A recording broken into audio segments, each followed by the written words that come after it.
Falou-se muito sobre Sean Diddy Combs nos últimos meses. Bem, vou te contar algumas atualizações que estão acontecendo no mundo dessa celebridade. E faremos uma recapitulação de alguns acontecimentos para você agora, já que seu julgamento criminal está se aproximando rapidamente. Olá, seja muito bem-vindo ao canal. Se você gosta de curiosidades e histórias intrigantes, você está no lugar certo. Não se esqueça de deixar o like neste vídeo e se inscrever no canal para não perder nada do que rola por aqui. Para você que quer ficar por dentro desta história, vou recapitular alguns dos detalhes mais recentes do caso. Fique comigo, pois vamos abordar uma das maiores atualizações das últimas semanas em relação a este caso criminal. Um novo processo chega para piorar a situação do rapper. Lembre-se que ele é acusado de vários crimes que eu não posso nem mencionar aqui, mas são crimes muito graves relacionados a abusos, extorsões e tráfico sexual, dentre outros crimes. A acusação afirma que ele operava uma organização criminosa que realizava uma série de atividades ilegais, com foco na exploração e abuso de mulheres em grande escala. Tendo isso em mente, os advogados de defesa de Combs recentemente apresentaram uma carta pedindo ao juiz que ordene à promotoria o fornecimento de cópias eletrônicas dos vídeos das freak-offs. Os promotores alegaram que Combs promovia festas chamadas freak-offs, onde intimidava, ameaçava e atraía mulheres para atos sexuais prolongados com trabalhadores do sexo masculino,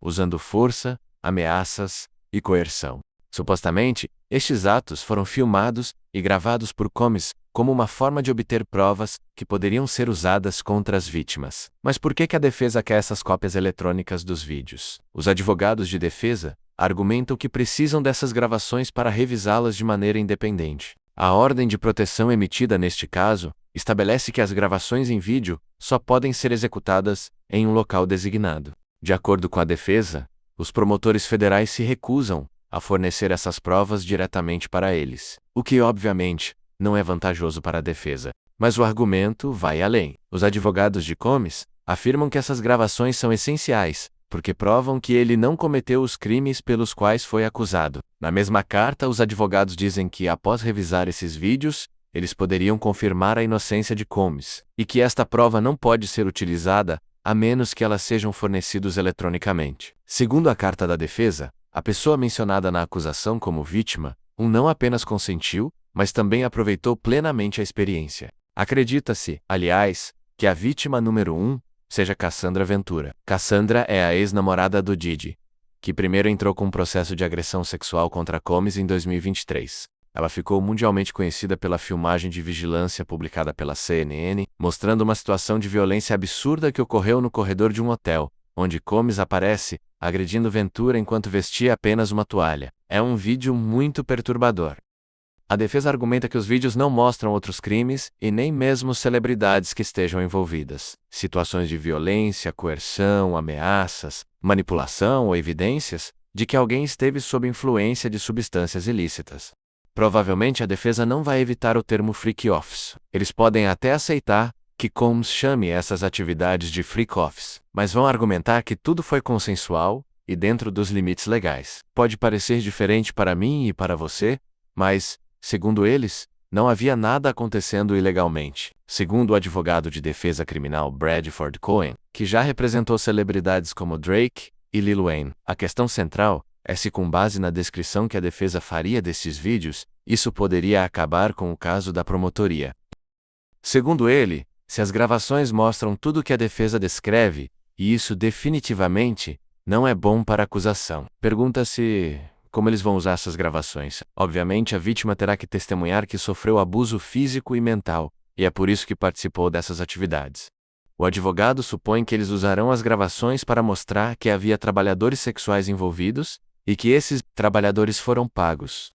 Imagina-se que trarão os trabalhadores sexuais que apareceram nos vídeos para descrever o que estava acontecendo ou o que aconteceu antes das gravações, como por exemplo se eles usaram drogas ou álcool, ou até mesmo se Cassandra Ventura usou drogas ou álcool. Talvez também investiguem se houve alguma conversa entre Sean Combs e Cassandra antes da gravação começar.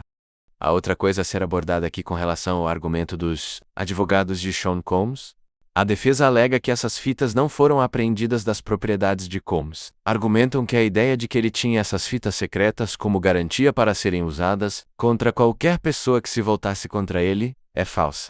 Eles afirmam que a vítima número 1 manteve esses vídeos em seu próprio dispositivo por anos e que as produziu para a acusação. O advogado argumenta ainda que Combs tem direito a cópias destes vídeos, pois é apoiado por seus direitos de devido processo para se defender. O fato de a vítima número 1 ter sido filmada enquanto participava das atividades sexuais é informação pública.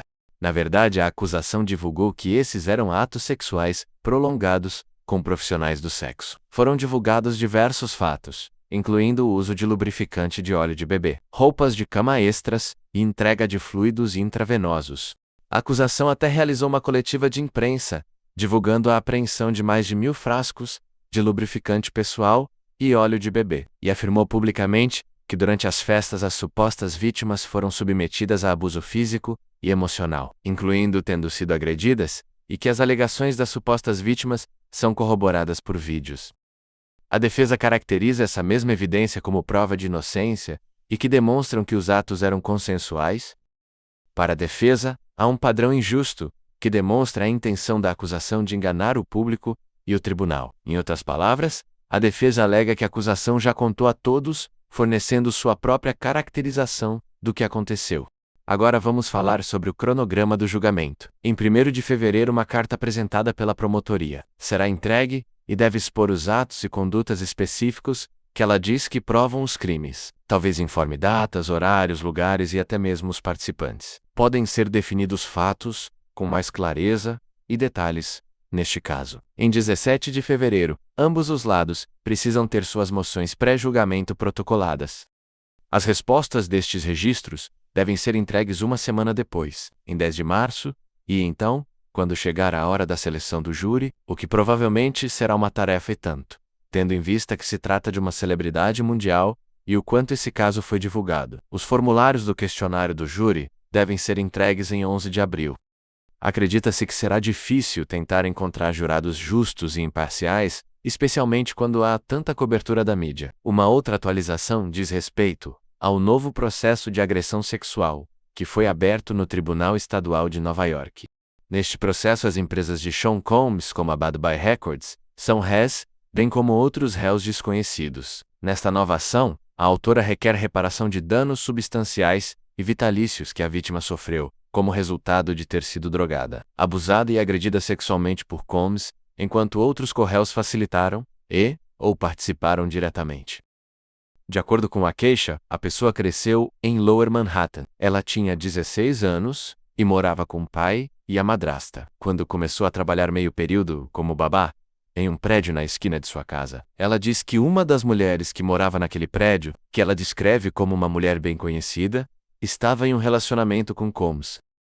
Lembre-se que Combs começou sua ascensão meteórica ao topo do mundo do hip-hop durante os anos 90. Ele era um nome muito conhecido neste momento, especialmente na cidade de Nova York. Este processo diz respeito a eventos que ocorreram no final de agosto ou início de setembro de 2000. Na ocasião, ela estava saindo do prédio onde trabalhava quando encontrou Combs, que estava na presença de 2 indivíduos do sexo masculino que aparentemente trabalhavam para ele. Ele estava sentado em um carro com a porta aberta. Combs começou a conversar com ela perguntando para onde ela estava indo tão tarde da noite, e que não era seguro para ela estar caminhando sozinha. Ela então disse que avisou Combs que morava na esquina, conhecia o bairro e ficaria bem. Ele ofereceu carona para casa várias vezes, o que ela continuou a recusar. Depois de muita discussão, ela concordou e entrou no carro dele. Foi algo que ela disse que viria se arrepender para sempre. Durante o passeio, ela ficou com medo quando eles não a deixaram em casa como prometido.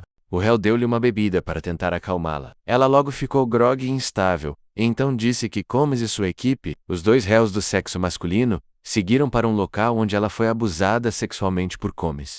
Isso é algo que é alegado repetidamente contra Combs, que ele e seus associados usariam bebidas contaminadas para fazer as vítimas obedecerem. De acordo com a vítima, quando Combs terminou com ela, eles a levaram para casa e ela foi deixada no saguão de seu prédio. Fica muito claro que o relato dela é muito semelhante a outros processos.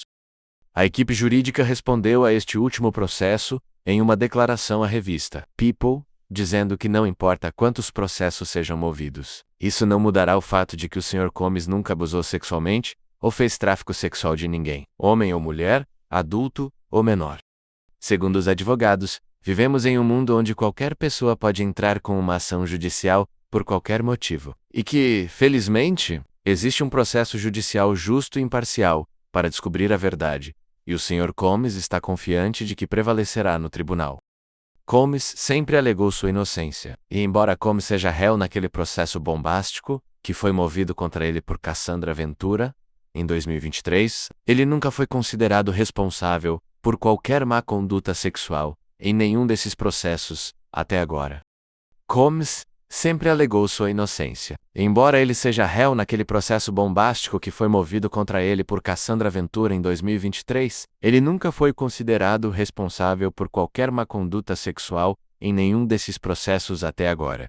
Estas são as últimas atualizações deste caso tão midiático. O julgamento se aproxima. O que você acha que acontecerá a Sean Diddy Combs? Deixe sua opinião nos comentários. Muito obrigado por se juntarem a nós, e como sempre inscrevam-se no canal e deixem seu like. Falo com vocês no próximo vídeo.